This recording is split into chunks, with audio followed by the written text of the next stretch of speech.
ஏன் உங்கள் கையில் அவர் மாங்கனியை மட்டும் தந்தார்? ஏன் வேறு ஒரு கனியை தந்திருக்க கூடாதா?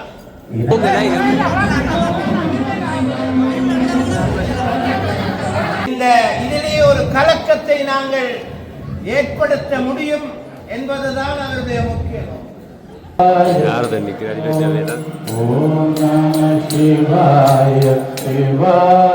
கட்டுப்பாடுகள் இருந்தால் இதை வெட்டக்கூடாது. பொருள் கொள்ளலாம். எங்களுடைய இடத்துக்கு அப்படி ஒரு சிறப்பு இருக்கிறது. கனி ஒன்று கிடைத்திருக்கின்றது. முற்றும் துறந்த துறவியான எனக்கு கனி தேவைப்படாது. எனவே அந்த சராசரங்களுக்கே படியளக்கின்ற நாயகனாகவும் நாயகியாகவும் இங்கே வீட்டிருக்கின்ற தங்களிடம் அதை தந்துவிடலாம் என்று நினைக்கின்றேன்.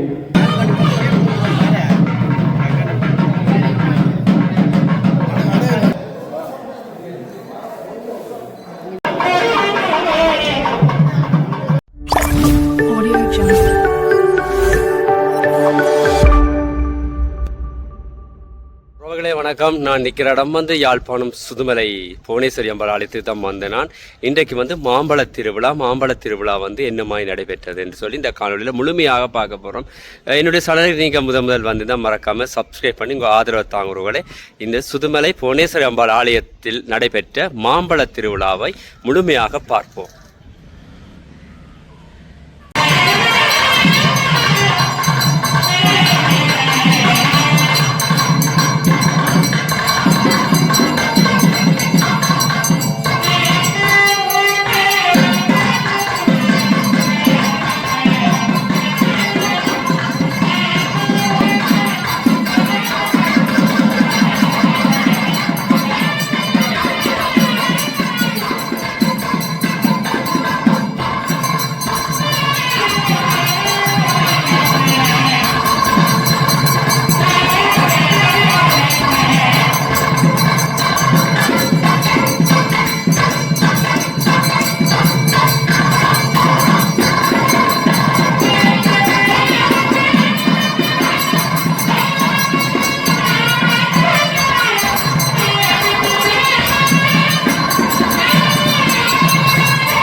रमे वृक्ष आयुधन्यता च कृत्यं वाचरभिनादं बिभ्रताकगे अर्हन् विपर्षसा जगानितन्वा अर्हन्नः सञ्जयदं विस्मरोपाम् अर्हन्न दन्दय अग्निं पुरातनचिन्त्यो अचिन्त्या हिरण्यरूपम् अभासे गृणत्वं दार्याम्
சக்தியினாலே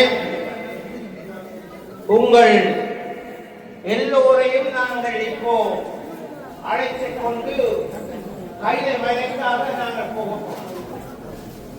கைலை மலையிலே நம்முடைய இறைவனை நாங்கள் காண்பதற்காக நாம் எல்லோரும் அவர்கள் மங்களகரமான ஒரு நிகழ்ச்சியிலே மங்களமாக அமர்ந்திருக்கின்றார்கள்.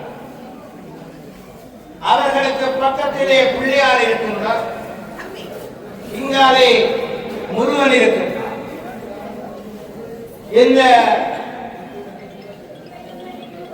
இந்த நிகழ்ச்சியிலே கைலையின் பிரியிலே உண்மையான ஒரு குடும்பம், அந்த ஒரு குடும்பம் அமைந்திருக்கிறதை நீங்கள் பார்க்கக்கூடிய அந்த குடும்பத்திலே பிள்ளையார் ஒரு பக்கம், முருகன் ஒரு பக்கம், நடுவிலே சிவன் பார்வதி மணமாள கோலத்தோடு அங்கே அமர்ந்திருக்கின்றார். இந்த அதிலும் கூட அவர் பிள்ளையாரை நீங்கள் பார்த்தீர்களானால் சிவனுக்கும் பார்வதிக்கும் இடையிலே அமர்ந்து அவர்களுடைய அடியின் கீழே அவர்கள் அமர்ந்து அவர் எப்படிப்பட்டவர்? பெரிய தும்பிக்கை உடையவர், மிக பிரமாண்டமான வயிற்றை கொண்டவர். அப்படிப்பட்டவர் அவர் தன்னுடைய துதிக்கையை ஆட்டி ஆட்டி முருகனோடு அவர் விளையாடிக் கொண்டிருக்கிறார். ஆகவே அத்தகைய ஒரு காட்சியிலே தான் நாங்கள் எல்லோரும் இங்கே அமர்ந்து நாங்கள் அவற்றை பார்க்கக்கூடிய கைலையும் கிரியிலே அவன் கைகள் எல்லாம் முறிக்கப்பட்டு இந்த கதை மாம்பழ கதையாக தொடர இருக்கின்றது. இந்த மாம்பழத்தை ஞானப்பழமாக கைலை மலை என பொருள் கொள்ளலாம். எங்களுடைய இடத்துக்கு அப்படி ஒரு சிறப்பு இருக்கிறது. எனவே பார்வதி பரமேஸ்வராய சிவாய ஓம் நம சிவாய சிவாய ஓம் நம சிவாய சிவாய ஓம் நம சிவாய சிவாய ஓம் நம சிவாய சிவாய ஓம் நம சிவாய சிவாய ஓம் நம சிவாய செய்கின்ற புவனேஸ்வரி தாயோடு எழுந்தருள் இருக்கின்ற எம்பெருமானுக்கு அடியே நாரதனின் பணிவான வணக்கங்கள்.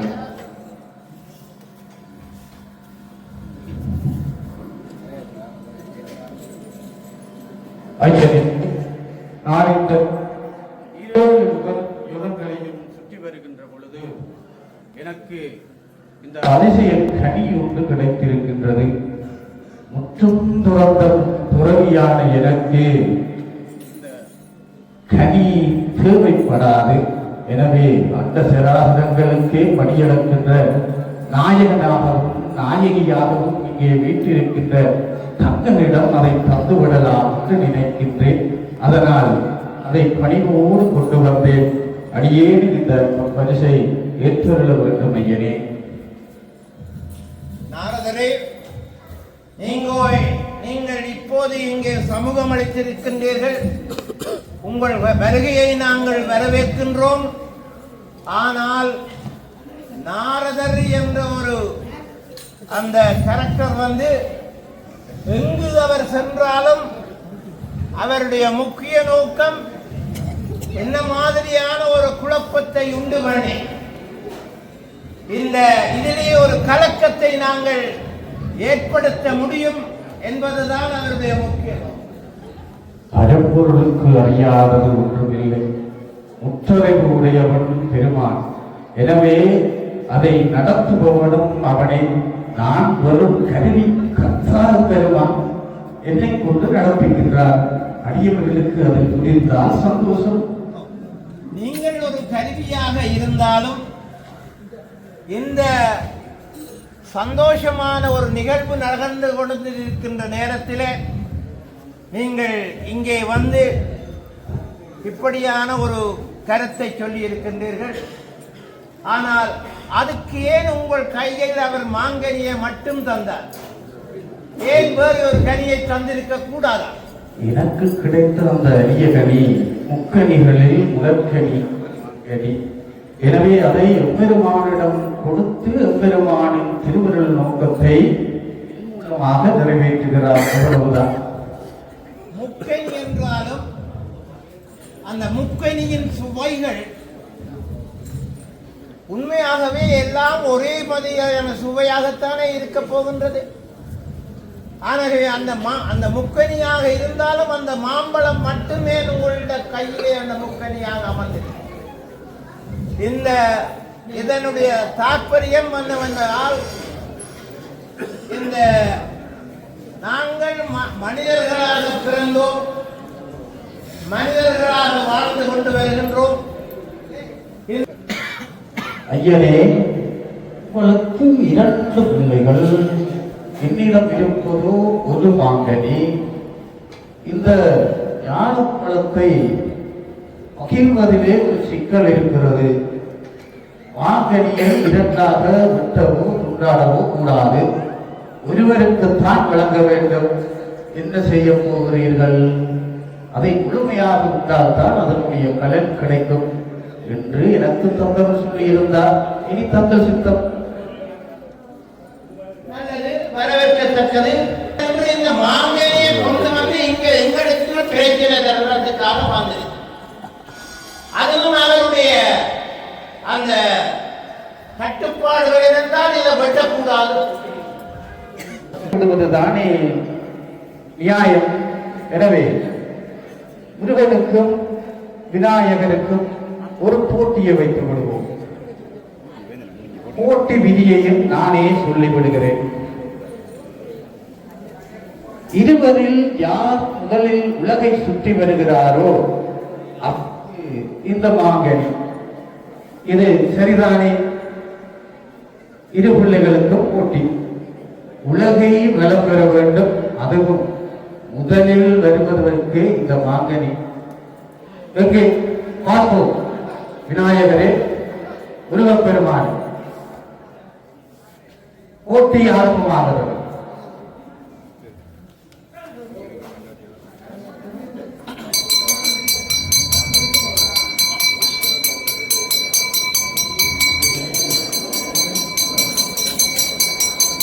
ஓம் நம சிவாய சிவாய. ஓம் நம சிவாய சிவாய.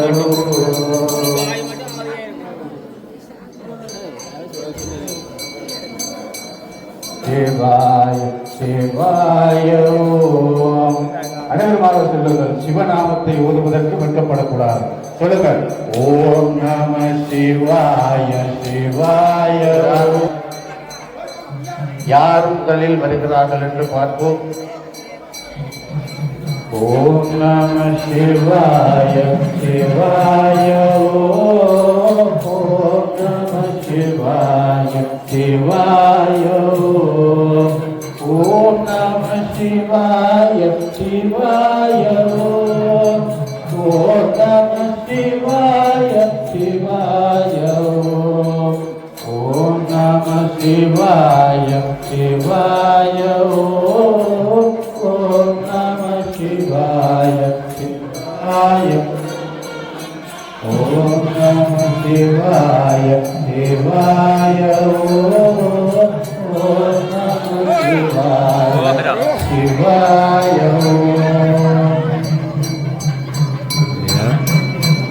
இதோ மயில் மீது ஏறி வேலவன் புறப்படுகின்றார். விநாயகர் புறப்படுவதாக தெரியவில்லை. எதுவும் பத்திரம் வைத்திருப்பாரோ? ஓம் நம சிவாய சிவாய. ஓம் நம சிவாய. ஆகவே இப்பொழுது அந்த மயிலின் மீதில் ஏறி இந்த உலகத்தை வலம் வந்து கொண்டிருக்கின்றார். அவன் யோசித்தது, இந்த பிள்ளையாரை நான் மிகவும் இலகுவாக நான் அடைந்து விடுவேன். ஏனென்றால் பிள்ளையார் வயது இருக்கதோ ஒரு எரிவாகனம். அந்த எரிவாகனத்தில் இவர் எப்படி இந்த உலகத்தை மிக விரைவாக வலம் பெற முடியும்? ஆனபடியால்தான் அவன் உடனடியாக மயிலின் மீது ஏறி இப்போது உலகத்தை சுற்றி வந்து கொண்டிருக்கின்றான். அந்த காட்சியை நீங்கள் இப்பொழுது எல்லோரும் இலகுவாக காணக்கூடியதாக இருக்கும்.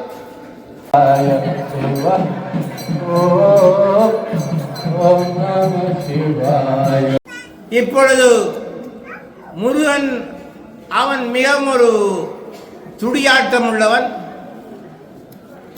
அவன் இந்த கோரிக்கையை கேட்டவுடனேயே அவன் மயிலின் மீது ஏறி மிகவும் இந்த உலகத்தை சுற்றி வருவதற்காக மிகவும் வேகமாக போய்கொண்டிருக்கின்றார். முருகன் இந்த மயிலை அடைந்ததற்கான காரணம், இந்த மயில் காற்றின் வேகத்தை விட மிகவும் மிகவும் தூரமாக அது ஓடக்கூடியது. அதனால்தான் அவன் மயிலை தன்னுடைய வாகனமாக அமைத்துக் கொண்டவன். பிள்ளையார் வந்திருக்கார்.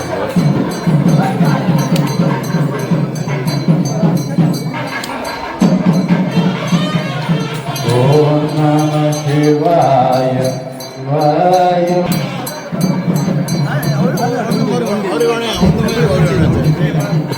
முருகன் வேகமாக உலகை பிடித்தல் போய்விட்டார். விநாயகப் பெருமான் அம்மையப்பரை அல்லவா வெற்றி பெறுகிறார். நான் சொன்ன விதியிலே உலகை சுற்றி வருவதற்கு தானே உடற்கறி என்று சொல்லியிருந்தேன்.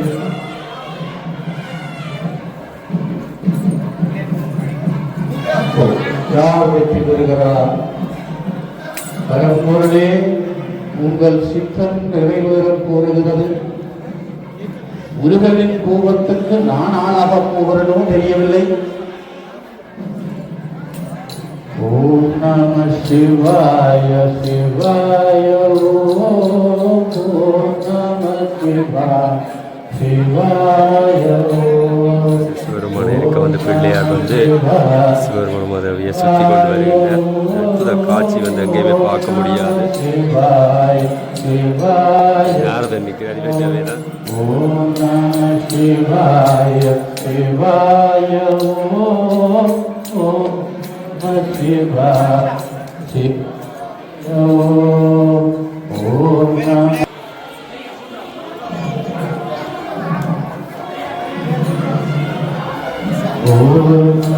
சிவாய சிவாய.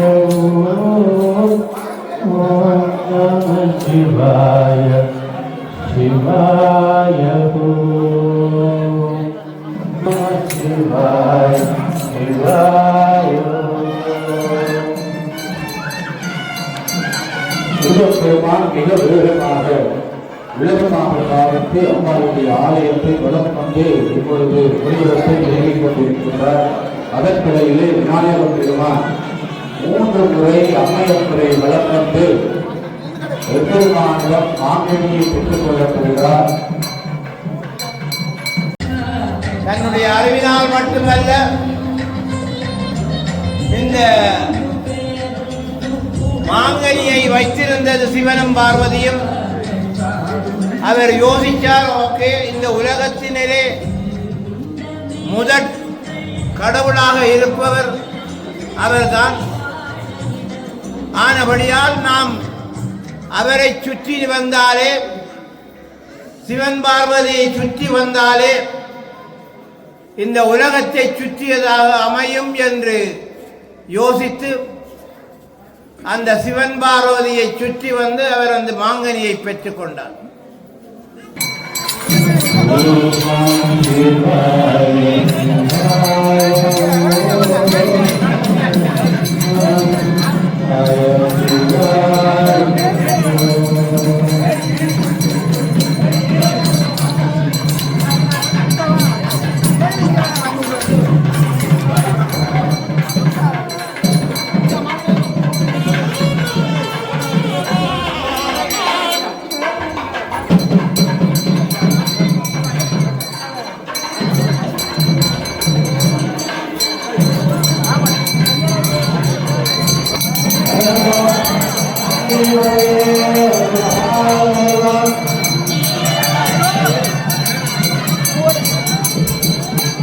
அம்மையப்பெருமான் தங்களுக்கு உலகு அம்மையப்பெருமான் நமக்கு உலகு என்பதை எம்பெருமானான சிவபெருமானுடைய எண்ணப்படி விநாயகர் பெருமான் அம்மையப்பரை 3 முறை வலம் வந்து மாங்கனியை பெற்றுக் கொண்டார். இப்பொழுது முருகப்பெருமான் மிக விருதமாக மயிலிலே உலகை வலம் வந்து இப்பொழுது முருகன் கைலாயத்தை நெருங்கிக் கொண்டிருக்கிறார். மாங்கனி வழங்கப்பட்டு விட்டது. இப்பொழுது முருகன் என்ன நடக்க போகிறது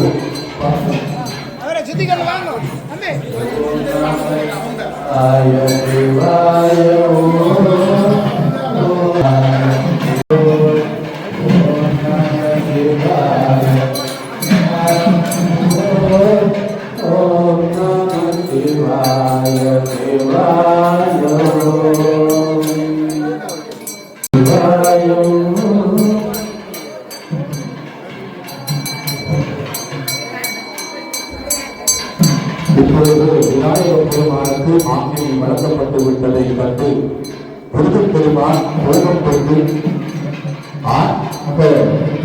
பழனி மலைக்கு செல்கிறார். தாயும் தந்தையுமாக எவ்வளவுமானது கோபம் அடக்கவில்லை. தனக்கு எதுவுமே வேண்டாம் என்று ஆண்டின் மூலத்திலே பெருமான் பழனி மலைக்கு செல்கிறார்.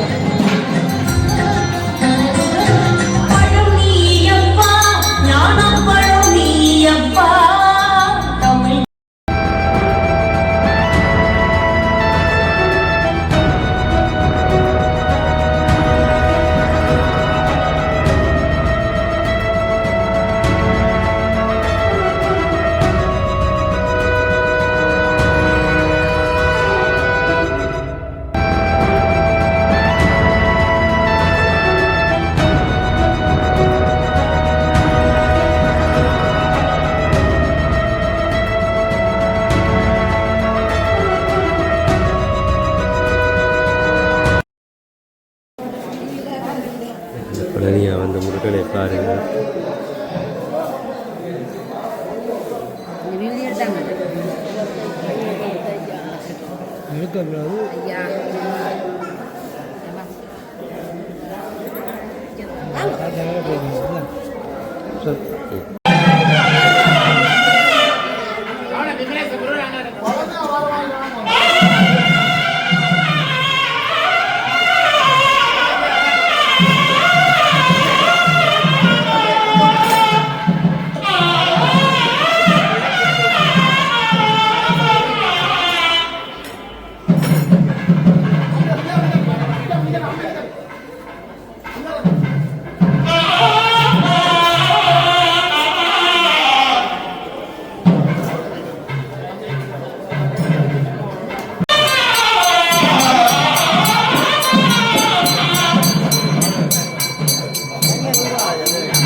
இன்பமும் விளையும்